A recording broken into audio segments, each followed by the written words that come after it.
Well, hello there, and welcome to another episode of Mickey's Earbuds. My name is Justin, and I'm here with... Insert name here. I mean, David.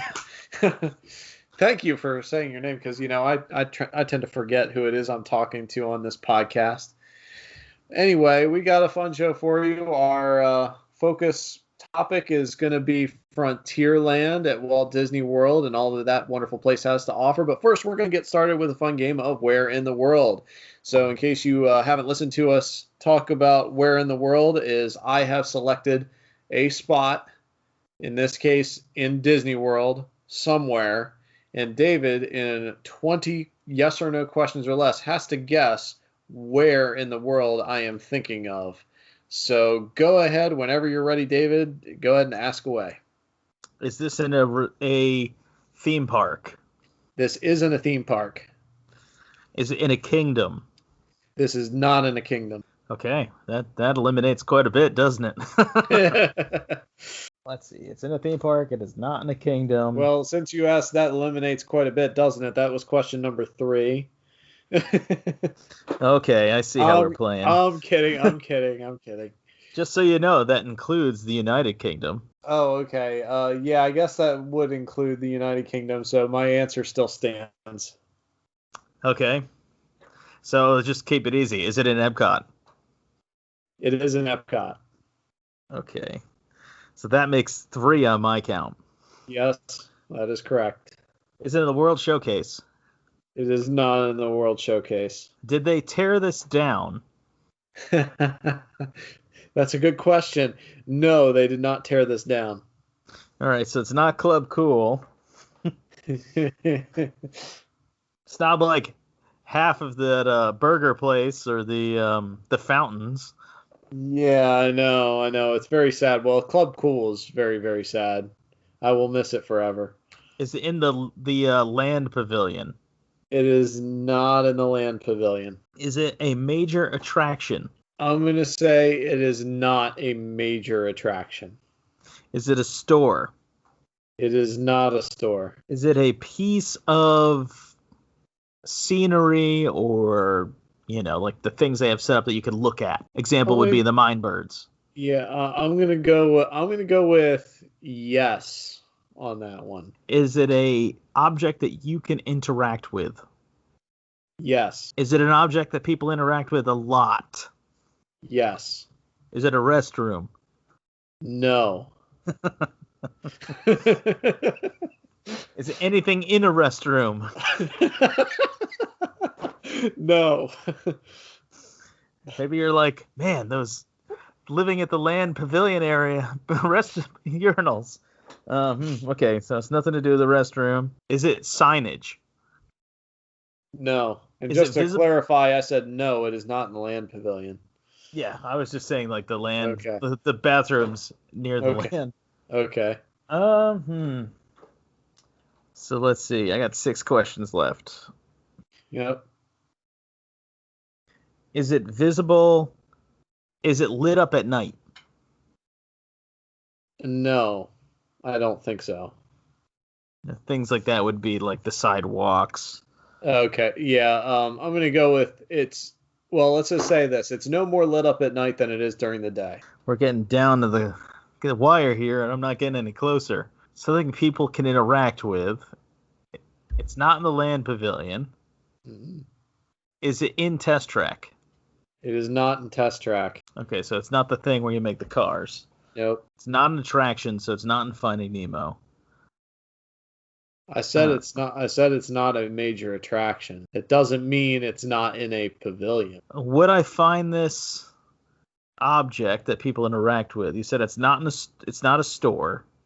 No, it's not a store. Just gotta start spitballing. Is it a penny press? It is not a penny press. Does it have anything to do with food? In a roundabout way, I guess one could make the argument that it does, but probably in the way you're thinking, no. So no, nothing to do with food. It's not like a popcorn vendor. That's what I mean by like food, or like the burger place up there. Yeah, it's not that. Yeah.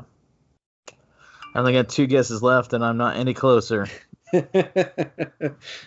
didn't think it was going to be this hard. I'm sure when you tell me what it is, I'm gonna be like, wow.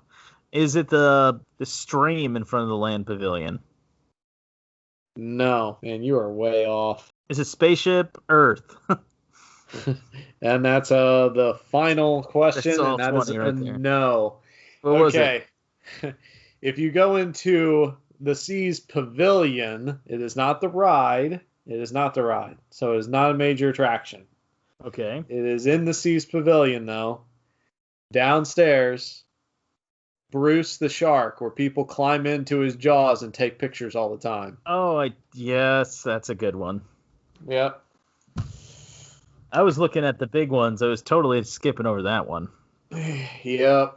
I was kind of waiting. I was wondering what your tactic was there, because it's like you were going when you said the land pavilion. It's like, all right, he's gonna narrow it down to the right pavilion. He's gonna figure it out, but no.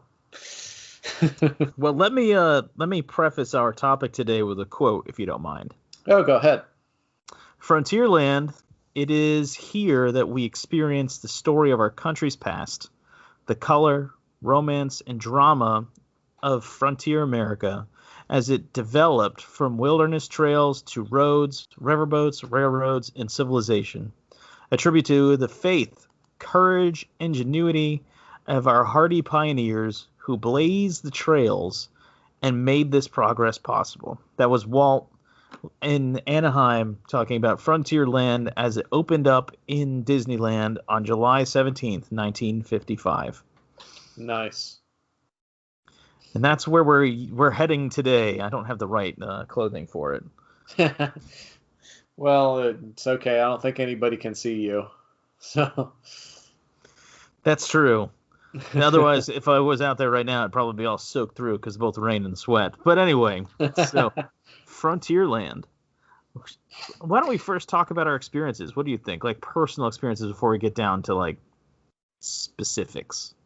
Well, one of the things that made me think of Frontierland and why it's like, well, if we're going to do a land in focus of all the lands and all of the Disney parks and even just at Walt Disney World, one of the things that made me think of Frontierland is if I'm vacationing at Disney World and I go to Magic Kingdom for the first time, I take a note how when you reach the hub, the masses tend to turn right to Spaceship Earth, but if you turn left and go through Adventureland or Liberty Square and go to Frontierland, there's almost nobody there first thing in the morning.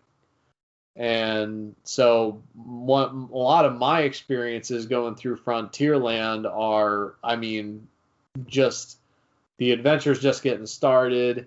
Things are kind of easy going. You're getting on and off rides, pretty easily. And so, that's pretty much my experience Frontierland. I will also say, though, that because comparatively to the other lands in the Magic Kingdom, also because of that and because of my timing there, I've actually spent less time in Frontierland than in any other land at the Magic Kingdom.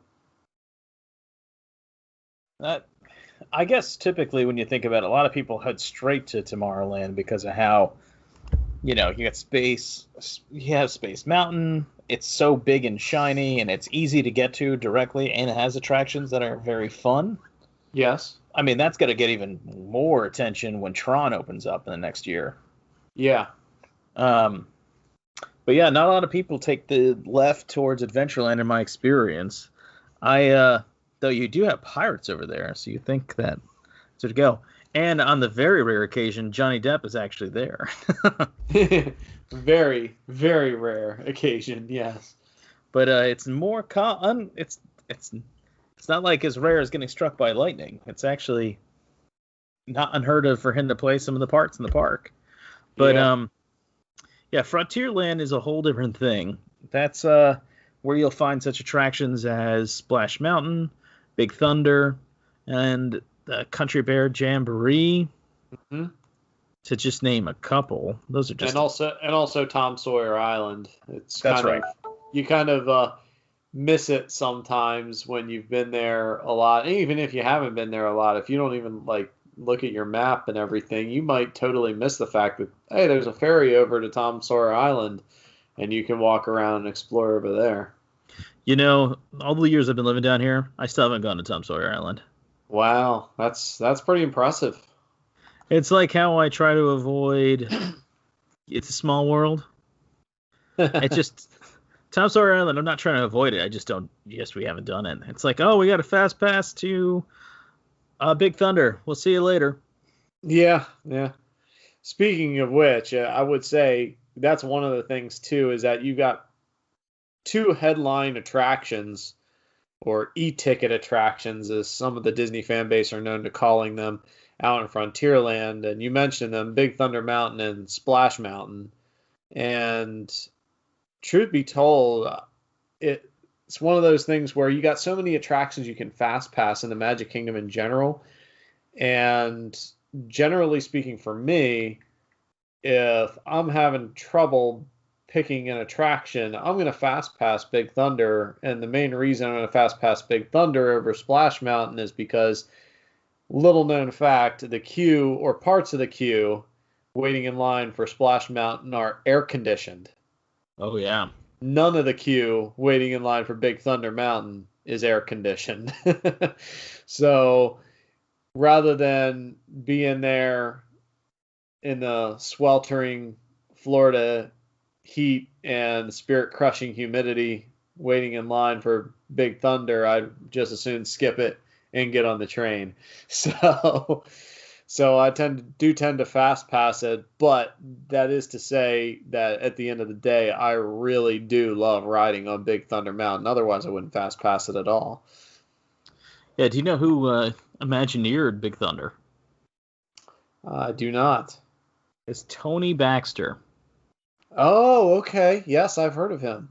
Mm-hmm. He's famous for, Big Thunder, Journey in Imagination, New Fantasyland, Disneyland's New Fantasyland, Star Tours, the Splash Mountain, right? Just to name a couple. And then he helped update Star Tours, and he'll be updating Splash Mountain again since they're doing the update on it next year. Yeah, they're gonna change it from Song of the South theme to Princess and the Frog theme. Yeah, I suspected they were going to be doing that soon anyway. Yeah, I did, and anything we could say cultural issues aside there, I mean, I do enjoy the current theme of Splash Mountain. I think it's fantastic. I think it's enjoyable, and truth be told, at least up until just recently, the song Zippity Doo Dah was a quintessential Disney song classic. It comes from Song of the South. But all that said, I think if someone were to retheme Splash Mountain into basing it off of a different Disney film, Princess and the Frog is going to turn out pretty good, I think, when it comes to a log flume type attraction. When you think about it, I think it's really suited to that. So I think it'll turn out pretty nice. Okay, so here's some trivia for you. What came first in the Magic Kingdom? The Splash Mountain or Big Thunder? Big Thunder. That's right. Big Thunder was installed September 23rd in 1980. And Splash, I didn't realize Splash was this recent. Splash only came into Magic Kingdom on October 2nd in 92. Yeah.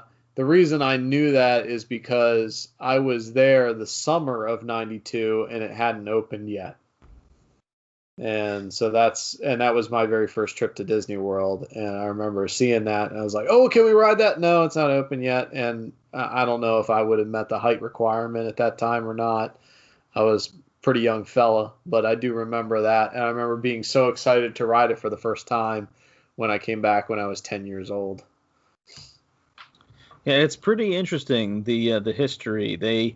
I guess they had opened one in Disneyland in '89, and then on the first in Tokyo Disneyland, and on the second same year in Magic Kingdom, which is effectively because of the way the world works. Yeah. Almost the same time. That's pretty interesting. I had no idea Splash was that young. Yeah. Given how old the Song of the South property is. Yeah, that dates back to the 1940s. That one does. Now And the other attraction there, the Country Bear Jamboree, that's actually a copy of a vintage Disneyland attraction. So that's something that Walt himself actually had a hand in on that one. but they don't have it over there anymore. Over at Disneyland, no, Yep. it's just over at the Magic Kingdom now, folks. Yeah, they replaced that with the Many Adventures of Winnie the Pooh ride over there. Ah, yes, yes. If I know people, some people are probably still salty about that. Oh yeah, I can imagine so. One day, I hate to say it, but one day I think we're gonna see the Country Bear Jamboree get put out to pasture, and maybe I'll be a little bit salty about that because I love my classic Disney attractions. I do enjoy how Walt had one foot in the past and one foot in the future, and so I kind of think I'm the same way there. So having that one foot in the past, sometimes you just don't want to see things go to see other things take their place. So it'll largely depend on what they're filling that space with if they ever replace Country Bears at Magic Kingdom. I can't imagine. Well, I think just like a few other things, I think that's a park original before it was in any other property. Like that's a Disney theme park original. Yeah, yeah, it's not based off of any film or anything like that. As a matter of fact, a film was inspired by the attraction. I will say loosely inspired by the attraction. But yeah, that was definitely a theme park original. Yeah, they're moving away from theme park specific properties, sadly. Yeah, they're definitely trying to. Well, the thing is, they're generally speaking, it's an age where people going into these parks, they want to see the Disney films that they've seen on TV or Disney Plus or whatever in the movie theater. They want to see those things come to life. And so when they go into a theme park and they see this thing that's not really based on any kind of anything they've seen before, it's probably a little bit less exciting to them at the outset. Yeah, and I understand that. It's like I like the idea of Disney using its properties. I don't like the idea at the cost of others. So Yeah. I particularly don't care for the Country Bear Jamboree. The music just got real weird. Now I like country music. That's not the issue for me. And just some of the songs are like, what are they singing? And so, Well, actually, some of those songs are vintage. I don't think they've really ever changed, at least not since I was there in the 90s. They haven't changed. So, I don't know. I don't know, but there's definitely, when it comes to the music there's definitely a love-hate relationship with some of those songs. Clearly, on my most recent trip, actually, went in to see the Country Bear Jamboree, and probably one of the most controversial, I guess, songs that are sung there is "Blood on the Saddle." yeah, that's the one I don't like. Yeah, yeah. Well, let me tell you, when I was in that theater, there were people cheering after that one. They look forward to that song, even though some people don't. So let me ask you, who is the master of ceremonies in the Country Bear Jamboree? What's his name? Gosh, I really should know this. I want to say is it Barrington? It's Henry. Henry's the master of ceremonies. Henry. Now, who's the one? I know you know this one. Who's the most famous one that you could think of? Liverlips McGraw. That's right. Yeah, he's pretty big. Who sings "Blood on the Saddle"? Do you have any idea? I used to know, but now it's I don't know why. I just can't think of it at this moment. It's a Big Al. Big Al's also the Big fattest Al. bear. Yeah, that's right. So it's interesting. Liverlips, by the way, he has a special version of him after the refurbishment that he has a messy, unkept head of long hair in the Florida version. Yeah. So it's unique to the state of Florida. Yeah. Yeah. So that's not my favorite ride, I won't lie. Well, it's not really a ride, but actually my favorite part of that attraction was always how it opened up with the taxidermied buffalo and deer and moose on the wall. I thought that was pretty fascinating. Especially that was most memorable to me from my first trip, seeing the Country Bear Jamboree. Was, oh my gosh, those things on the wall are talking. If I'm gonna go and enjoy a show, and by that I mean some air conditioning, I have other options in the park. Hall of Presidents, the Carousel of Progress, here I come. Yeah, well, agree to disagree on that one, but that's okay. I mean, everybody's got their preferences. That sounds like a pass the parlay in the future. What's the best air conditioning ride in the Magic Kingdom park? Another thing Frontierland has in terms of, I guess you could call it in terms of rides or attractions, is that it has a station for the Walt Disney World Railroad. That's right. Did you know they had to move that when they opened up Splash Mountain? Yeah, actually, because the rail actually goes through Splash Mountain. Yep. Yeah, they had to change the station layout, which I thought was very interesting. They had to do that again with the Tron construction. Yeah. As a matter of fact, because of the Tron construction, I do believe the Walt Disney World Railroad is shut down for some extended period of time until they finish that. Yeah, they were keeping, I don't remember which engine, but they were keeping one of the engines actually at the Main Street train station for a while. Yeah. Well, I mean, they're really neat to look at. They are vintage locomotives. They are not specially constructed for the park. They were actually found, I think, running sugar or something down in the Southwest or in Mexico or something like that, and they refurbed them and repurposed them for the Walt Disney World Railroad. So yeah, they are vintage steam locomotives, tried and true for many years. Not made for the park. Sorry, Disneyland fans. Your guys are made for the park out there. But yeah, these ones were found and repurposed. And we took the behind the steam train, or the magic behind our steam trains tour at Walt Disney World, which again is exclusive to Walt Disney World. And what a fantastic tour. I mean, if you like Walt Disney, if you like trains, if you like them both, that is definitely an excellent tour. You learn a lot on it. It's really, really cool. Yeah, Walt was a huge train engine fans. Yeah. And he was truthfully a big Frontier fan as well, Old West fan and everything, because if you were to be able to go back, and I don't know, maybe you still can on YouTube or something, go back and watch a lot of the Wonderful World of Disney episodes when he was still hosting them. So many of those episodes were from the Frontierland part of the Disneyland anthology TV show. That's where he got things like Davy Crockett being the most famous one that came out of that. That really catapulted actor Fess Parker into stardom was that.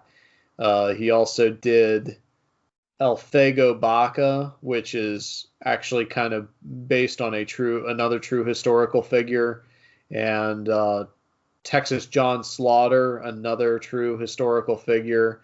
The stories may be more legend than fact in some places, but they are very historically based. And then last but certainly not least was Swamp Fox, which was based on Colonel Francis Marion, or later General Francis Marion, in the southern part of the Revolutionary War.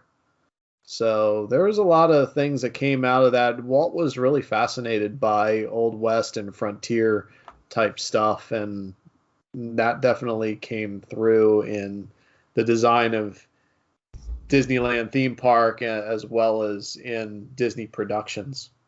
Well, his life, if you think about it, he grew up a good portion of his life in Missouri, Yeah. which at one point was a frontier. And Yeah. so he also would have seen in his little life when he was that age, the West wasn't so wild at that point, but there was still a lot of woolly and wild stuff going on. Yeah. Where trains were still going through, the country was still being settled in a big respect. And he would have seen just that kind of frontier spirit, not like it would have been in the 1800s, but it would have been more than just a whiff in the air. It would still be something that you could grasp with your hands. Yeah. And when he moved later to California might have been one of the more settled parts of the western part of the United States, but at the same time, California was still new and still unbroken country in a lot of it. And so the idea of frontier and his experience of the West, which he did experience in a kind of personal way, it shows up in his love of it. Even the quote I read where, he would have been able to talk to older people who were the pioneers in Missouri and in California. Yeah. And he would have grown up talking to his grandparents or his parents. I mean, his father was a pioneer himself. He was in Florida for a while when he tried to get a farm started down here. And I know he went to Chicago. He lived in Chicago with Walt and his siblings when they were little. And when they moved to Missouri, again, we're hardworking people. Walt's family is a whole other thing in itself, but that was his life. And so while, you and I, there's no such thing as the Wild West. It was something that we only saw on TV. But he could have talked to men and women who experienced it in his day, which is kind of cool when you think about it. That's why, like, when he says, as we experience our country's past and the color and the romance and the drama, he literally could have sat at the knee of somebody who would have talked to him about it. Well, yeah, absolutely. Because one of the things he pointed out in one of his TV shows, as he was introducing one of those historical figures, one of them, a large part of their story took place, I think, in the 1880s or 1890s. It wasn't in that far back. And of course, this TV show was airing in the 1960s. So, he pointed out that was far less than 100 years ago. It was 70, maybe 80 years ago. And he pointed out, so when we talk about the Old West, it really isn't that old. And at that time, it certainly wasn't. And it would be kind of like you or I today encountering a World War II or Korean War vet and talking to them about their experiences. He certainly could have and probably did speak with people personally that experienced the westward expansion or some part of it. Yeah, I mean, this is totally an aside, but I know that even after the Second World War, they were still burying Civil War veterans. So he definitely could have ran into those people. He probably did. I mean, the man I'm not sure if he met with Roosevelt, but he did meet with several important people during the Second World War. Right. And these men were not young men. The leaders in our country were not young leaders during the Second World War. Well, he was in his 40s at the time. Mm-hmm. So, yeah, Frontierland is so interesting when you really think about the story. And it fits really well with both California and, in a sense, even Florida, because Florida is the youngest state on the eastern seaboard. Yep. And it is still, if you go to certain parts, it's the only state on this coast that has exactly square roads because of how new it is. You go to the northern part of the state, it's a little different. But he in a sense was a settler of this state because where he purchased the land for the Walt Disney World Resort, it was nothing but swamp and orange groves. Yeah. So another thing, of course, Frontierland has besides attractions is dining. Okay, you did it. Yeah, well, it had to be done. I mean, if we're going to put a land in focus, we need to talk about, hey, you can get food out there too. So there's actually two places other than like walk-up kiosks and such where you're able to get food. Neither one of them is sit down. One of them is Golden Oak Outpost, which is on the kind of on the back end of Frontierland as you're about to enter Adventureland. And that one's kind of the lesser known one. You're looking at chicken nuggets, sandwiches, French fries, maybe. The more popular one by far is Pecos Bill, Tall Tale Inn, and Cafe. And there you're looking at kind of a Tex-Mex cuisine there. And actually, Pecos Bill is actually based on one of the shorter cartoons that Disney made back in the 40s. Yeah, I actually have the menus pulled up. Right now, they actually have their Halloween exclusives are coming in. Oh, such as Hades nachos, the cinnamon donut holes, and hitchhiking ghost, and the Oogie Boogie light up dice. Yeah, the Pecos Bill is pretty solid. I feel like the menu changes a bit, but it's always kind of that Tex-Mex or sometimes barbecue themed. Yes. Yeah, it's very much like that. On our most recent trip, my wife and I shared a fajitas platter. It was pretty hot out. Neither of us were particularly famished, so we just shared an entree. But the fajitas were pretty good. We got the chicken and the pork. You could get one of them or both, and we got both of them. And I gotta say, the seasoning on the pork in particular was excellent.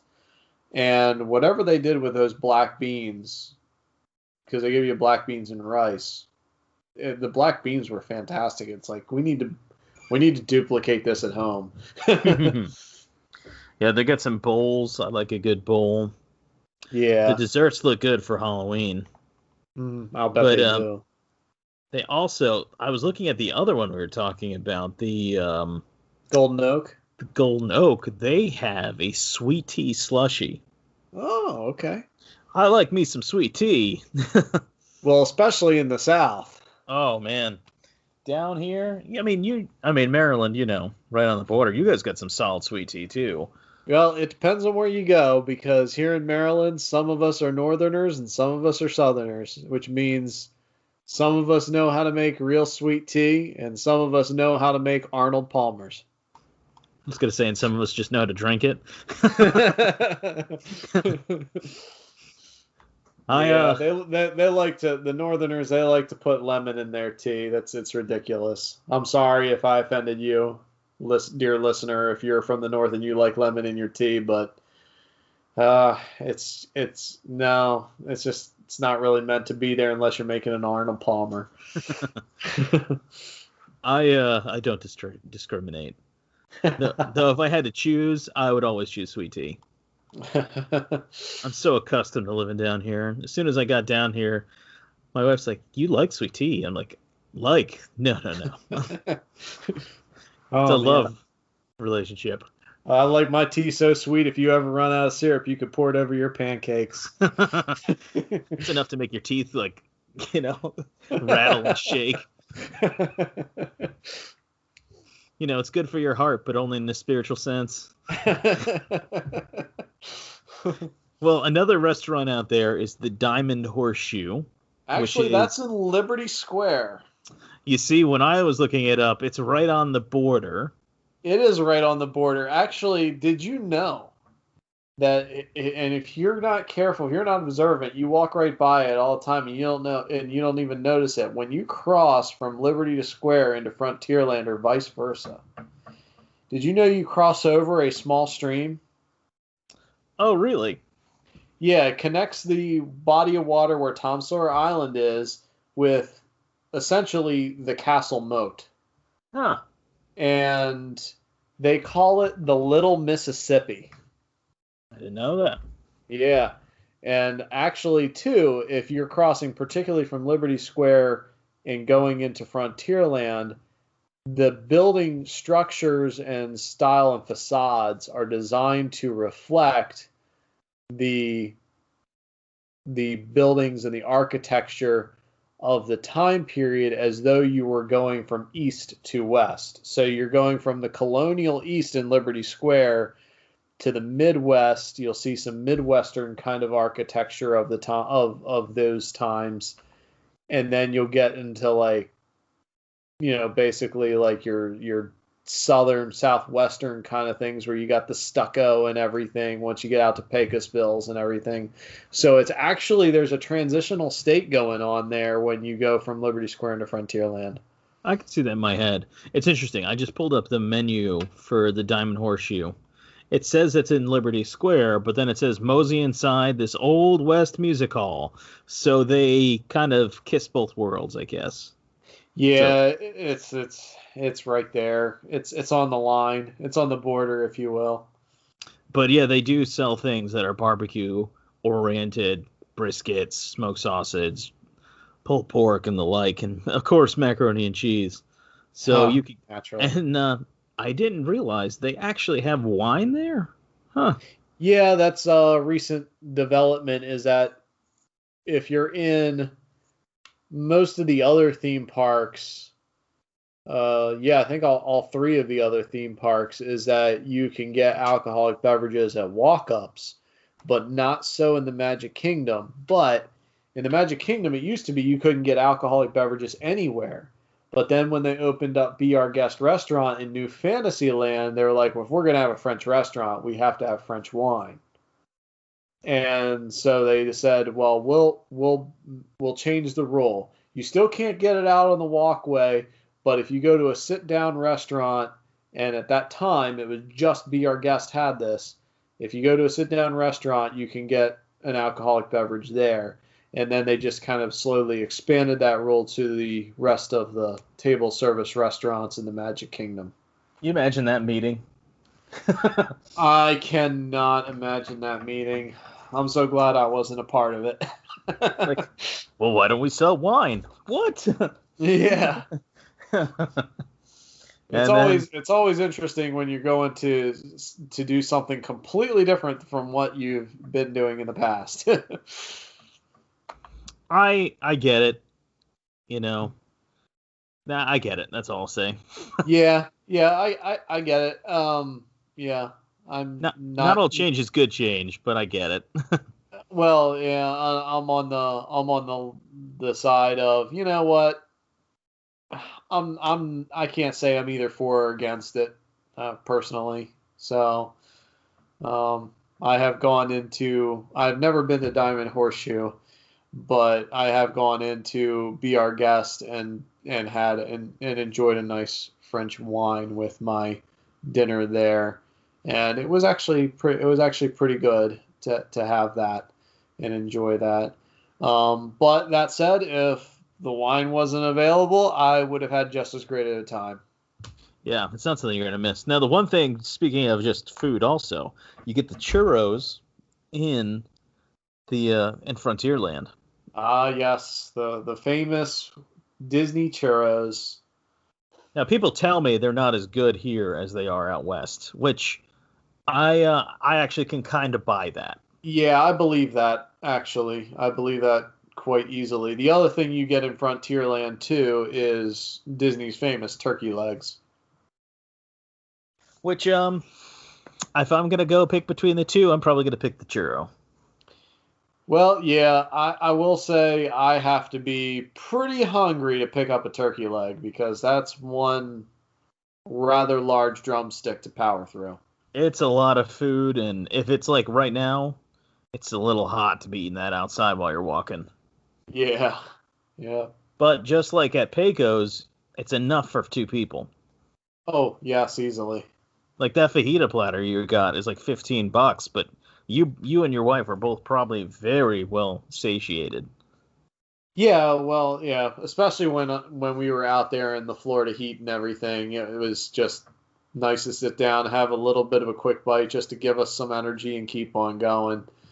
We had other places to be and other things to do, and that was the perfect thing to tide us over until we had a Mickey ice cream bar over at the Polynesian Resort. Or a Dole Whip over in Adventureland. That was another thing we had. Ooh. So what ride is no longer in Frontierland in the Walt Disney World Resort at Magic Kingdom? That used to be there? A Yep, ride that used to be there? and is no longer there. You got me. The Davy Crockett Explorer Canoes. Oh, yes. They Yes. closed those up in 1994. Yeah. Yeah, they did have those. They also had keel boats, too, as I recall. They had a few boat things that they used to do at the Magic Kingdom, like such as the swan boats around the Yeah. moat. Well, they used to do that, too, out at Disneyland theme park as well. That was one of the things that when that park opened, you could take a canoe or something or a keel boat out there, too.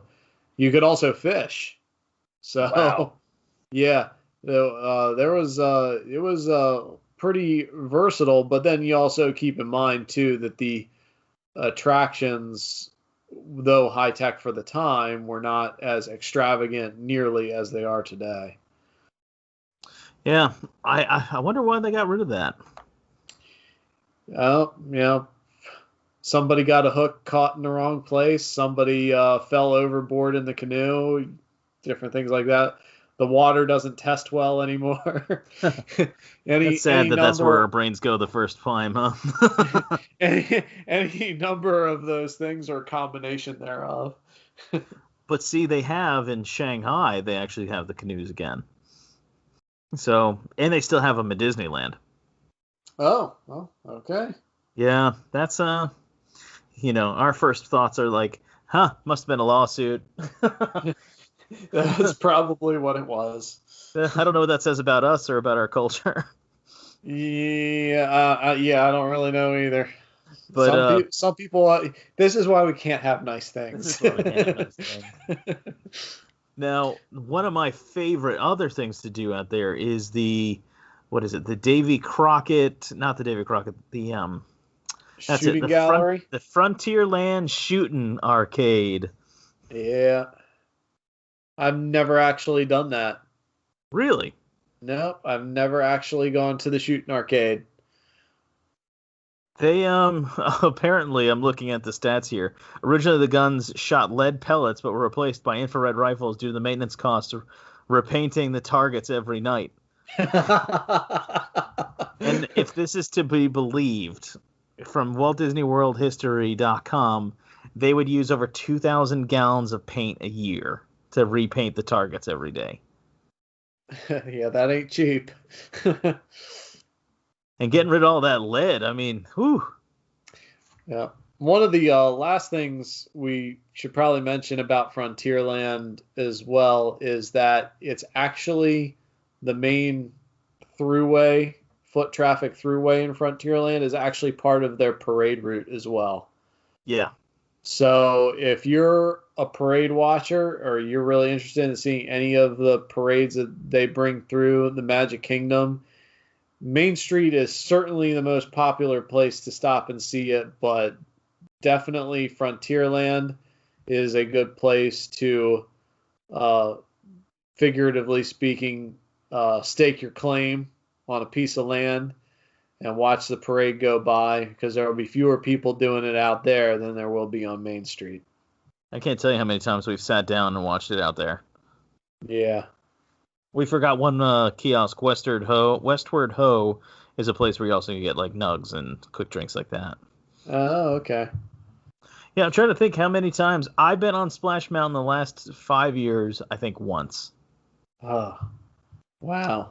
Sometimes when you don't have the hotel to go to right away, instead you have to drive 2.5 hours. It's like, do I want to be wet all day and then go home wet instead of? The other thing to keep in mind, though, with Splash Mountain is that, as the sign says, you may get wet. And depending on the time of the year, I have noticed from personal experience that if the temperatures are colder out, they turn the water down.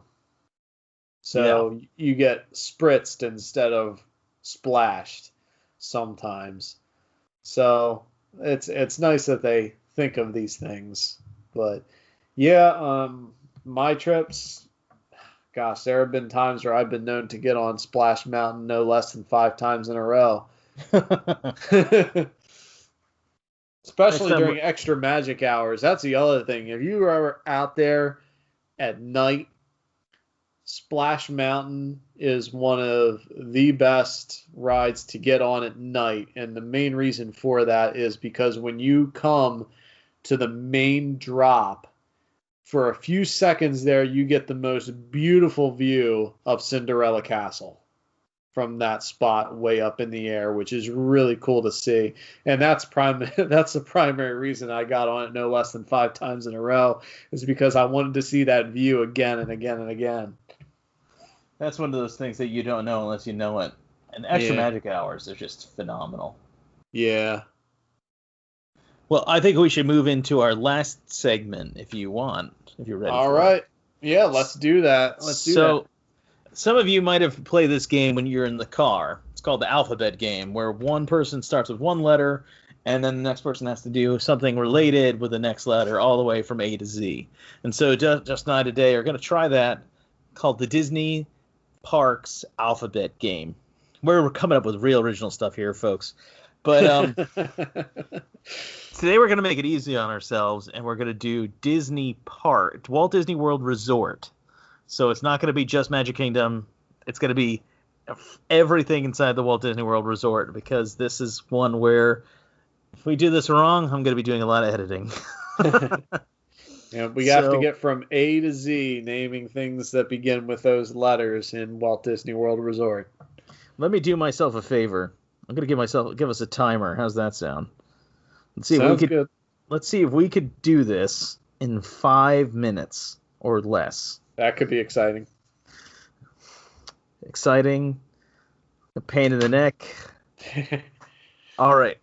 I'll let you open it up in 3. No, I was going to let you open it up because, after all, I mean, you did miss that where in the world from earlier, so I think I should give you the first shot. Okay. Starting in 3, 2, 1. Arendelle, the Frozen ride. Ooh. Beauty and the Beast live on stage. Captain Hook in the Peter Pan. Okay. Dinosaur at Animal Kingdom. Ellen's Energy. Ooh, going retro. Frontierland. The Great Movie Ride. Another good classic. Recently classic. Haunted Mansion. Ooh, I. That's tough. Oh, I got one.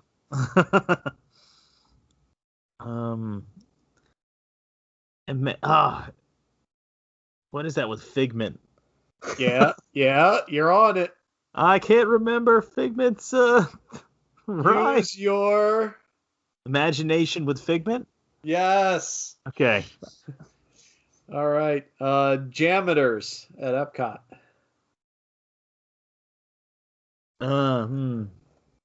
Okay. Why am I struggle busing today? I don't know. Okay. Nope, that doesn't count. I was thinking United Kingdom Pavilion. That doesn't count. You have an easy one for Jay. I was thinking Jungle Cruise, but you went something else. K. Oh, goodness me. Why am I having a hard time here? Give me a hint. I'm failing here. Oh my goodness. I wasn't thinking of K.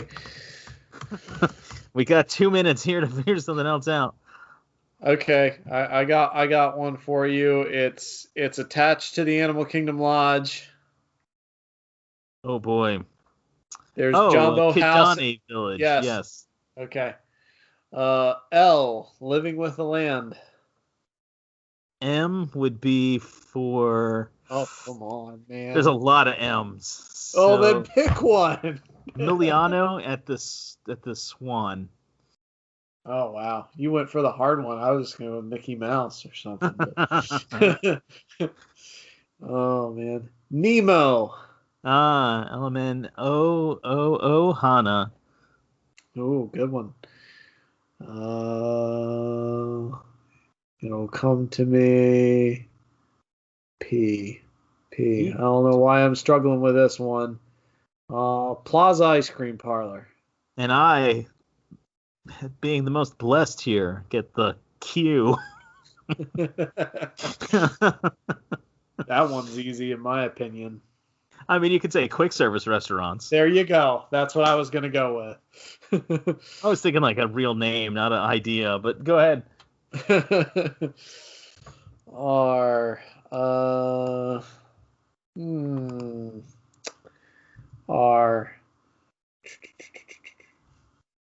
Gosh. Yeah, you're going to be doing some editing on this one. Maybe I won't now. Oh, you're just going to make it awkward for me. I see. Restaurantosaurus. Very good. RS. Oh, man.